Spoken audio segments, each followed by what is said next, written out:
Wuthering Heights by Emily Brontë, a Chapter 9 excerpt brought to you by Apple Books Classics, narrated by Youve.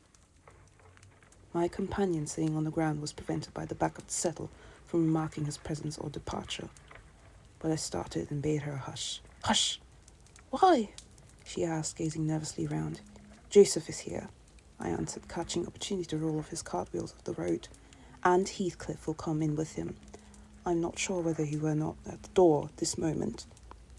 "Oh, he wouldn't overhear me at the door." "Give me Hareton, while you get the supper, and when it is ready, ask me to sup with you. I want to cheat my uncomfortable conscience and be convinced that Heathcliff has no notion of these things. He has not, has he? He does not know what being in love is." "I see no reason that he should not know as well as you," I returned.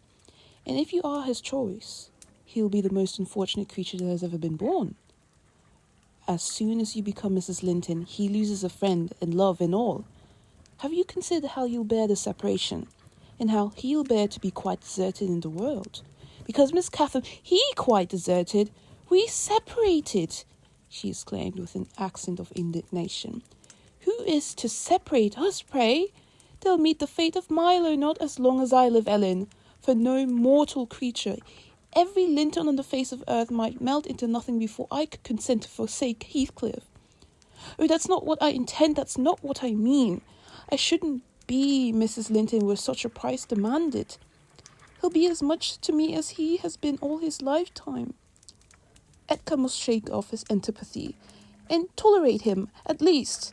He will when he learns my true feelings towards him. Ellie, I see now how you think of me a selfish wretch. But did it never strike you that if Heathcliff and I married, we should be beggars? Whereas if I marry Linton, I aid Heathcliff to rise and place him out of my brother's power."